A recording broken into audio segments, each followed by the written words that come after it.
네, 오늘 주일 2부 예배에 나오신 여러분들 주님의 이름으로 환영하고 또한 축복합니다. 우리 앞뒤 좌우에 계신 분들에게 인사할게요. 주님의 이름으로 환영하고 축복합니다. 인사하겠습니다.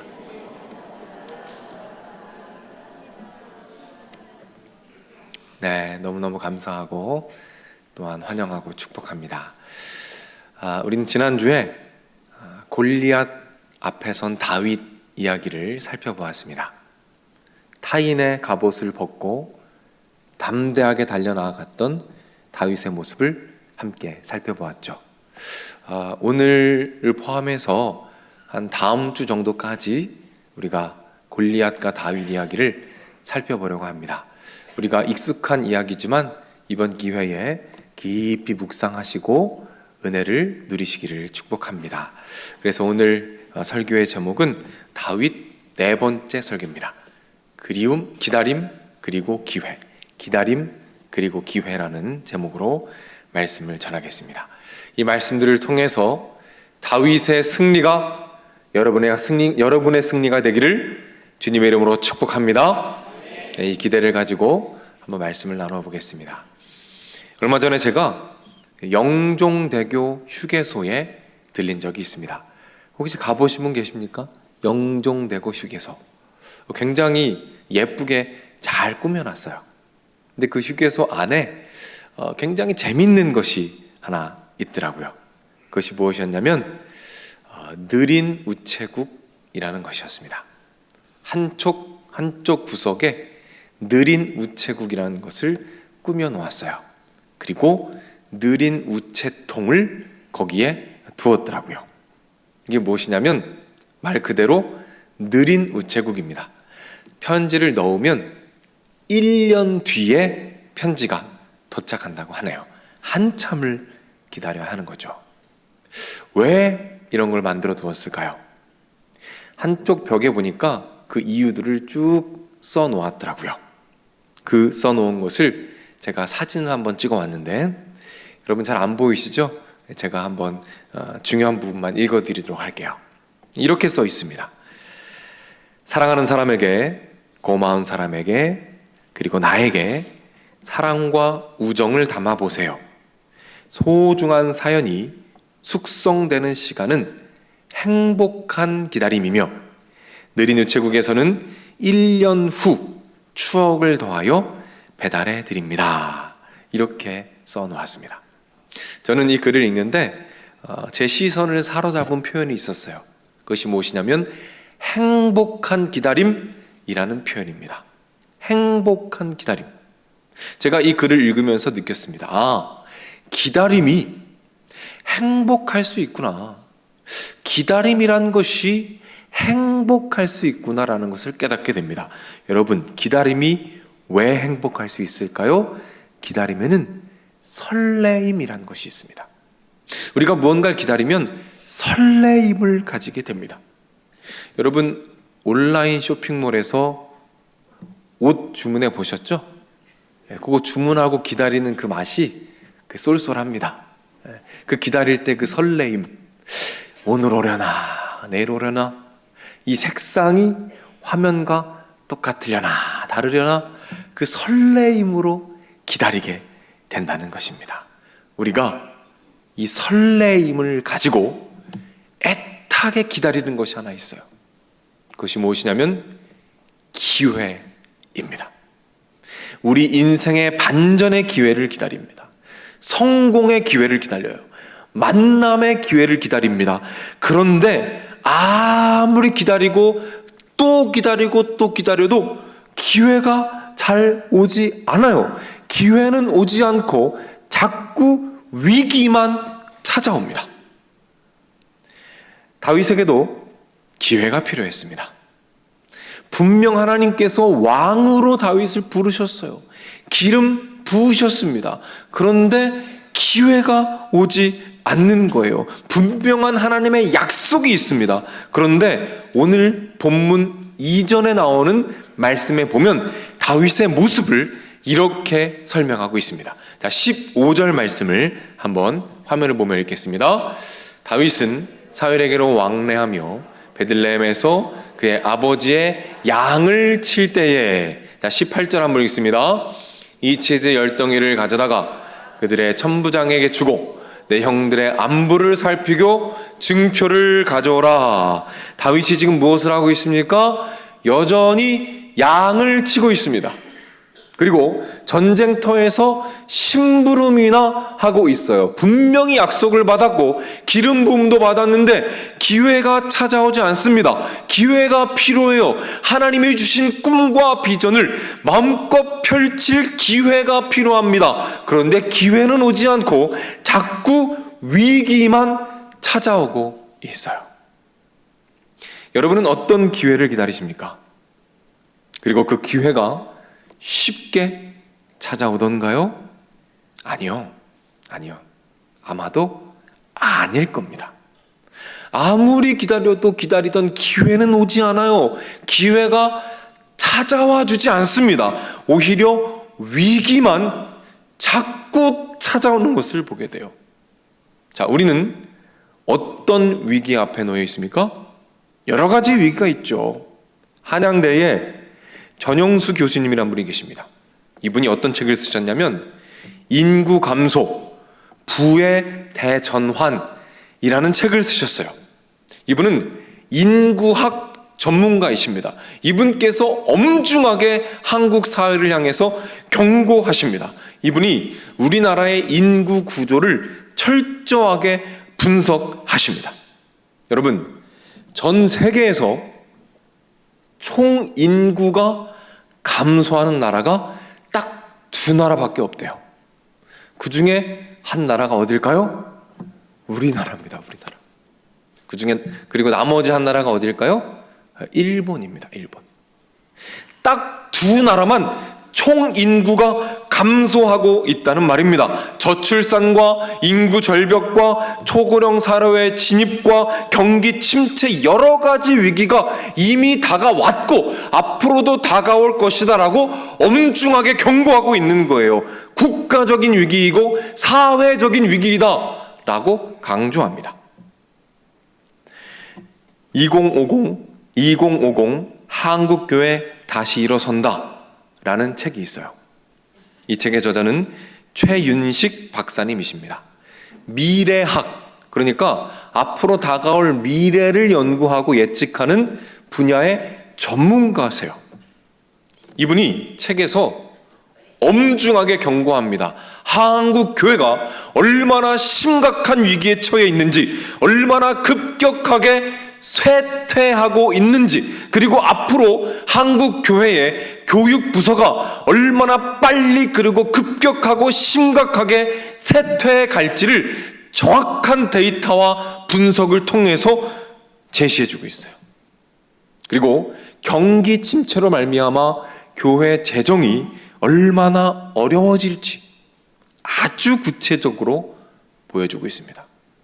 이분이 경고합니다. 한국교회 위기가 이미 찾아왔고 앞으로도 엄청난 위기가 올 것이다. 어떻습니까? 총체적인 위기입니다. 기다리는 기회는 오질 않아요.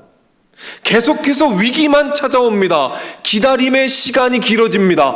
하염없이 기다리면서 나타나는 현상이 있어요. 그것이 무엇이냐면 설레임이 사라집니다. 기다림이 주던 설레임과 기대와 야성과 기쁨과 소망이 사라지고 그저 하염없이 절망 가운데 기다리기만 하는 좌절의 상태에 머문다는 것입니다. 제가 아침부터 참 침울한 얘기를 오랫동안 했죠. 우리 옆에 계신 분들에게 이렇게 한번 고백할게요. 아직 결론이 아닙니다. 이렇게 한번 얘기해 주십시오. 아직 결론이 아닙니다, 여러분. 이게 결론이 아니에요.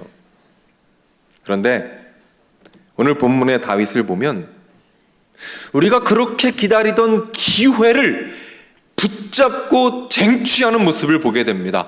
어떻게 기회를 붙잡을 수 있었을까요? 어떻게 다윗은 그 기회를 붙잡을 수 있었을까요? 오늘 본문을 통해서 한번 살펴볼 텐데요. 오늘 본문에서 다윗은 큰 위기를 만납니다. 어떤 위기요? 골리앗이라는 위기를 만납니다. 그런데 우리가 굉장히 흔하게 하는 착각이 있어요. 여러분 한번 생각해 보세요. 여러분, 골리앗이 다윗에게 싸움을 걸었습니까? 아니면 다윗이 골리앗에게 싸움을 걸었습니까? 우리는 주로 이렇게 생각해요. 다윗이 가만히 있는데 골리앗이 와서 칼을 휘두르며 싸움을 걸었다라고 착각합니다. 그런데 사실이 아니에요. 다윗이 골리앗에게 먼저 싸움을 겁니다. 이 싸움은 다윗과 상관이 전혀 없는 싸움이에요. 왜요? 다윗은 그때 뭘 하고 있었습니까? 음식 배달 중이었어요. 아무런 상관이 없습니다. 20살 이전에는 전쟁에 참여하지 않아요. 다윗은 20살이 되지 않았습니다. 음식 배달만 하면 끝이에요. 하지만 지나치지 않습니다. 그리고 오늘 본문은 이렇게 말씀합니다. 40절 말씀을 우리 화면을 보면서 한번 읽겠습니다. 손에 막대기를 가지고 시내에서 매끄러운 돌 5을 골라서 자기 목자의 제구 곧 주머니에 넣고 손에 물매를 가지고 블레셋 사람에게로 나아가니라. 뭐라고 말합니까? 나아가니라. 누가 먼저 나아갑니까? 다윗이 골리앗을 향해 먼저 나아갑니다. 다시 말해서 다윗이 싸움을 건 거예요. 그렇다면 다윗은 왜 골리앗을 향해 나아갔을까요? 그 이유는 다윗이 정확히 알고 있었기 때문입니다. 무엇을요? 하나님께 있어서 이 골리앗의 이야기는 위기의 이야기가 아니었습니다. 하나님께 있어서 이 골리앗의 이야기는 위기의 이야기가 아니었습니다. 하나님께 있어서 이 골리앗의 이야기는 기회의 이야기였습니다. 다시 한번 말씀드릴게요. 하나님께 있어서 이 골리앗의 이야기는 위기의 이야기가 아니라 하나님께 있어서 골리앗의 이야기는 기회의 이야기였습니다. 하나님께서 골리앗 이야기에 기회를 담아 놓으신 거예요. 그리고 다윗은 그것을 정확하게 보았습니다. 그래서 위기를 향해 달려갑니다. 아니, 정확하게 말하면 하나님께서 담아 놓으신, 위기 안에 담아 놓으신 기회를 향해 담대하게 달려갑니다. 그때 하나님께서 위기를 기회로 바꿔 주십니다. 어떤 기회입니까? 다윗은 그때까지 이름 없는 목동이었어요. 아무도 다윗을 몰랐습니다. 하지만 그 골리앗 이야기를 통해서 마침내 골리앗을 무너뜨림으로 말미암아 차기 지도자로 다음 왕으로서 사람들의 이목을 받게 되는 기회로 바꾸어 주십니다. 더 나아가서 이글거리는 야성이 있는 하나님의 사람이 여전히 남아있다라는 놀라운 사실을 이방인들 앞에서 마음껏 자랑하고 드러내는 놀라운 기회로 하나님이 바꾸어 주셨다는 것입니다. 그러므로 말미암아 하나님의 영광이 이방인들 앞에서 마음껏 선포되는 기회가 하나님으로부터 주어진 줄로 믿으시기를 바랍니다. 잠깐 요약해 볼게요. 기회는 다윗에게 찾아오지 않았어요. 다윗이 기회를 향해 달려갔습니다. 그리고 그 기회는 어디 안에 있었죠? 위기 안에 담겨 있었어요. 그렇게 위기 가운데 기회를 발견하고 담대하게 달려가는 그 발걸음 안에 하나님께서 위기를 기회로 바꾸어 주었다는 사실을 기억하시기를 바랍니다. 미국에서 있었던 일입니다. 얼마 전에 한 선교사님께서 우리 교회에 오셔서 짧게 언급하신 적이 있는 이야기예요. 저도 이 이야기를 언젠가는 꼭 한번 나눠야 되겠다라고 생각하고 있었는데 여러분과 한번 나누어 보고 싶습니다. 미국에서는 국가적인 행사가 있으면 예배를 드리고 목사님을 초청해서 기도받는 시간이 꼭 있습니다. 기도하고 다음 순서를 진행하는 거죠. 대통령 취임식이 있었습니다. 성경에 손을 얹고 축복기도, 목사님으로부터 축복기도 받는 순서가 있습니다. 한 목사님께서 축복기도 순서로 초청받으셨어요. 그리고 은혜롭게 기도를 하고 마지막을 이렇게 마치게 됩니다. 자, 어떻게 마치느냐? 다양한 종교의 이름으로 기도합니다. 아멘. 다양한 종교의 이름으로 기도합니다. 아멘. 예수님의 이름이 아니라 다양한 종교의 이름으로 기도합니다. 라고 기도를 마치는 거예요. 한 하원 개원식이 있었습니다. 한 목사님이 기도자로 초청받았어요. 그리고 은혜롭게 기도를 하시고 이렇게 기도를 마치십니다. 유일하신 신 브라만 혹은 다양한 이름으로 불려지는 신의 이름으로 기도합니다. 아멘 이라고 기도를 마칩니다. 십자가에서 죽으시고 부활하셔서 지금도 살아계신 예수님의 거룩하신 이름으로 기도할 수 없는 영적인 위기 가운데 우리가 살아가고 있다는 거예요. 심각한 영적인 위기입니다.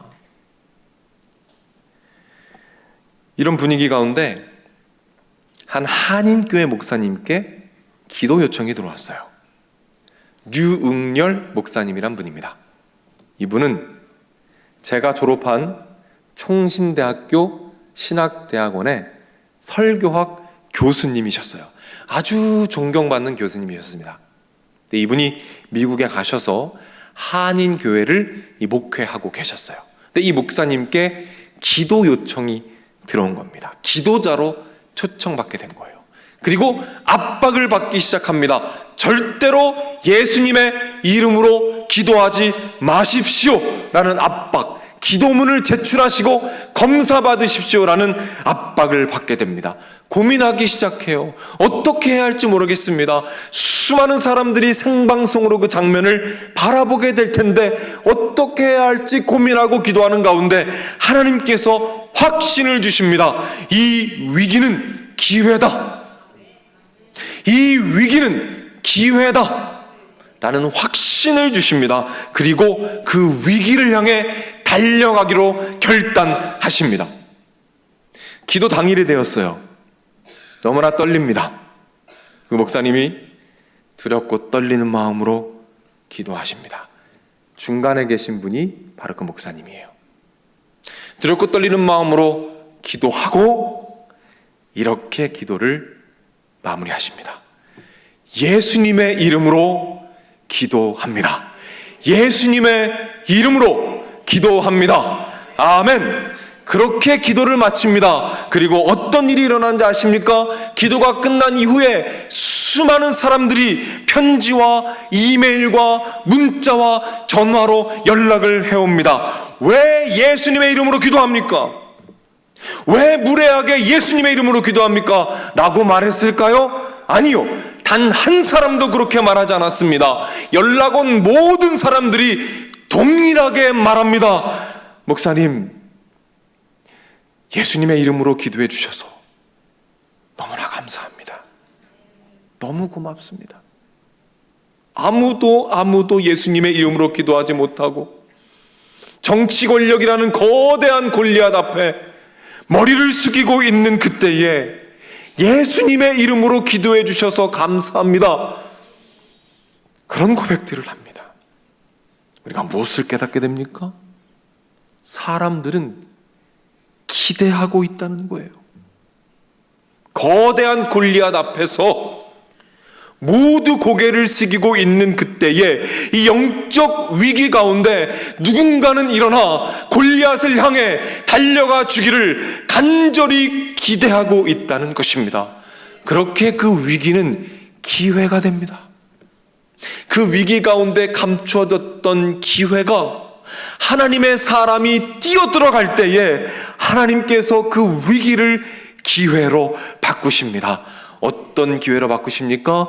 예수님의 이름으로 기도하는 것이 얼마나 소중한 것인지, 얼마나 귀한 것인지, 얼마나 큰 특권인지 알고 다시 한번 예수님의 이름을 붙잡는 사람들이 일어나기 시작하는 기회입니다. 또한 우리의 신앙을 조롱하는 세상 앞에서 너희 기독교는 더 이상 야성이 없다, 능력이 없다라고 말하는 그 세상 앞에서 예수님의 이름으로 기도함으로 말미암아 우리가 양보할 수 없는 유일한 구원자 예수 그리스도에 대한 믿음과 확신을 가지고 담대하게 나아가는 믿음의 사람, 야성이 있는 그 믿음의 사람이 여전히 남아있다라는 것을 이방인들 앞에서, 세상 앞에서 마음껏 자랑할 수 있는 그 기회로 하나님이 바꾸어 주셨습니다. 그리고 결국 이 세상 한복판에서 하나님의 영광이 드러나는 귀한 기회로 바꾸어 주셨다는 것입니다. 사랑하는 여러분, 대한민국 위기 맞습니까? 네, 위기 맞습니다. 그러나 그것이 결론이 아닙니다. 제가 언급했던 전영수 교수님, 인구감소 부의 대전환이라는 책을 쓰신 분이죠. 이분이 책에서 강조하는 게 있어요.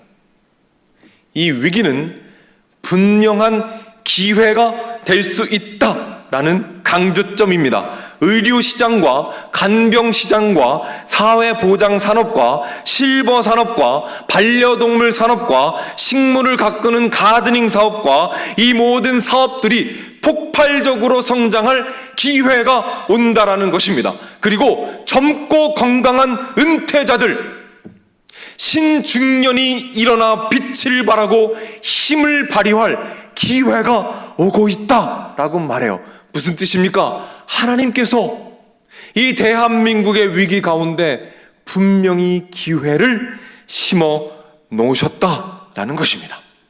한국교회 위기 맞습니까? 네, 위기 맞습니다. 그러나 위기가 찾아오면 일어나는 현상이 있어요. 이게 무엇인지 아십니까? 평소에 고민하지 않던 본질을 고민하기 시작합니다. 위기가 찾아오면 평소에 관심이 없던 본질에 대해서 고민하는 사람들이 생겨나기 시작한 거예요. 우리가 지금 무엇을 위해 달려왔는가? 우리 인생은 무엇을 위해 달려가야 하는가? 지금까지 우리는 누구를 의지하였는가? 교회의 본질은 무엇인가? 교회는 왜 존재해야 하는가? 왜 우리 온 세계 교회가 이 지역에 우뚝 서 있는가? 이 치열한 고민과 몸부림 가운데 우리는 깨닫게 될 것입니다. 한 영혼 한 영혼, 하나님께서 지금 이 시대에 우리에게 남겨주신 한 영혼이 얼마나 소중한지 영혼 사랑을 깨닫게 되는 기회가 될 것입니다. 재정이 위축된다면 하나님께서 기뻐하시는 것이 무엇인지 우선순위를 치열하게 고민하고 집중할 수 있는 기회가 될 것입니다. 목회자들과 하나님의 사람들이 조금 더 정결하고 거룩해지기 위하여 하나님 앞에 더 몸부림치고 더 기도하고 더 무릎 꿇는 기회가 그 위기 가운데 찾아오게 될 것을 기억하시길 바랍니다. 그렇게 교회는 점점 더 건강해지고 하나님의 영광은 더 선명하게 드러나게 될 것입니다. 사랑하는 여러분, 어떤 기회를 기다리고 계십니까? 그리고 어떤 위기를 만나셨습니까? 위기의 안개 가운데 희미하게 보이는 기회를 향하여 우리 다 함께 달려갑시다. 위기의 정중앙으로 가면 갈수록 그 안개는 점점 희미해지고 그 기회의 빛은 점점 더 선명해져 갈 것입니다. 하나님께서 위기를 기회로 바꾸실 것입니다. 하나님께서 반전을 허락하실 것입니다. 반전으로 말미암아 하나님의 영광이 우리로 말미암아 이 세상 가운데 드러나게 되는 한 주가 될 것을 기대하시며 믿으시기를 주님의 이름으로 축복합니다. 우리 자리에서 일어나겠습니다.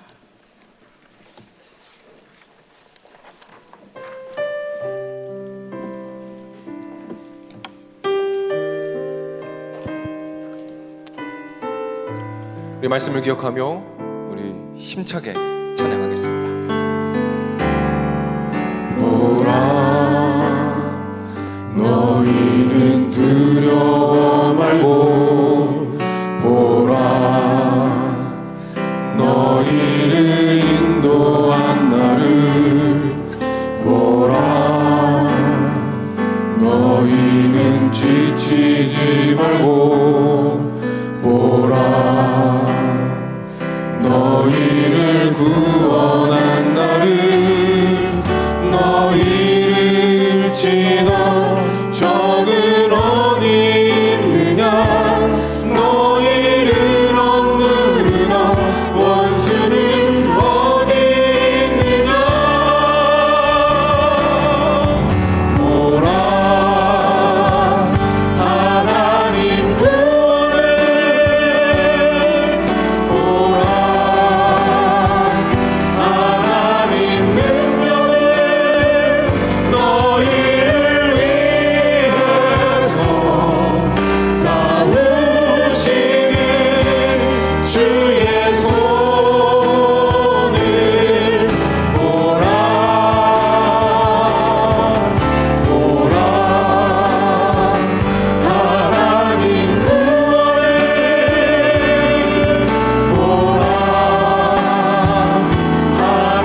마지막으로 전심으로 찬양합니다. 주의 영광, 주의 영광 이곳에 가득해 우린 손에 주님과 함께 찬양하며 우리는 전진하리 모든 열방 주볼 때까지. 사랑하는 여러분, 우리 이렇게 기도합시다. 하나님, 예수님의 이름을 부르며 찬양하며 담대하게 전진하는 우리가 되도록 인도하여 주옵소서. 위기 가운데 담아 놓으신 하나님의 기회를 볼 수 있도록 인도하여 주시옵소서. 담대하게 달려가게 하시고 그 자리에서 하나님의 영광을 바라보며 마음껏 주님의 영광을 드높이는 삶을 살도록 하나님 인도하여 주시옵소서. 기도할 때에 하나님 응답하실 것입니다. 승리케 하실 것입니다. 반전을 이루실 것입니다. 우리 주여 한번 외치고 합심해서 기도하며 나가겠습니다. 주여,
더 기도합니다. 이 시간 기도할 때에는 우리의 개인적인 소원과 간구의 제목들을 하나씩 하나씩 주님께 올려드리며 기도하겠습니다. 하나님께서 여러분의 그 위기 가운데 반전을 허락하실 줄로 믿습니다. 그 기회를 발견하며 그 위기 가운데 하나님의 영광을 바라보며 승리하게 하시고 우리가 할 수 없는 것들, 골리앗과 같은 문제들 하나님의 능력으로 해결받고 하나님께 더 가까이 나아가도록 주님 인도하여 주시옵소서. 우리 믿음을 가지고 주여 한번 외치고 합심해서 기도하며 나가겠습니다. 주여,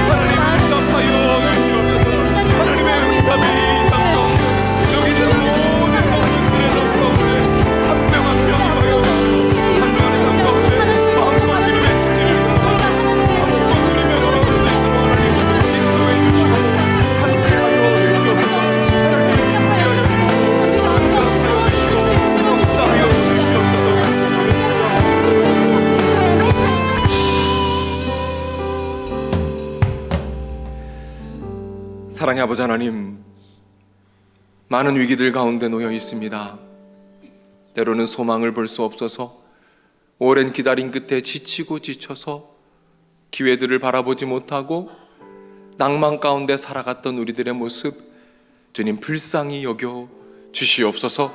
하나님 감사드립니다. 오늘 말씀을 통해서 하나님께 있어서 위기는 위기가 아니요 하나님께 있어서 모든 위기는 기회임을 보여주시니 감사를 드립니다. 우리 사랑하는 성도님들, 돌아오는 한 주간 살아가는 삶의 순간순간 가운데 골리앗 앞에 설 때마다 담대하게 하나님의 이름을 부르며 예수 그리스도의 이름을 의지하여 담대하게 선포하며 나아가는 놀라운 승리를 허락하여 주시옵소서. 그리하여 우리로 말미암아 하나님의 영광이, 예수님의 이름이 이 땅 가운데 높아지는 축복을 허락하여 주시옵소서. 우리 사랑하는 성도님들을 세상으로 파송합니다. 한 주간의 삶 가운데, 각자의 삶의 영역 가운데 어려운 일을 당할 때마다 오늘 이 예배 자리와 말씀이 생각나게 하셔서 그 말씀 붙잡고 예수님 손 꼭 붙잡고 승리하는 은혜를 허락하여 주시옵소서. 길이요 진리요 생명 되시는 우리 주 예수 그리스도의 은혜와 아버지 하나님의 넓으신 사랑과 성령님의 감화, 감동, 축복, 역사, 인도하심이 이 자리에 참여한 주님의 자녀들, 병상에 있는 자녀들, 마음의 병으로 고통받는 자녀들, 군에 가 있는 젊은이들, 해외나 지방에 나가 있는 주의 백성들, 선교지에서 복음을 위해 헌신하는 선교사님들, 영상을 통해 가정에서 예배드리고 있는 믿음의 가족들, 저들의 가정, 저들의 하는 일, 저들의 앞날 위에 이제로부터 영원토록 함께 있을지어다. 아멘.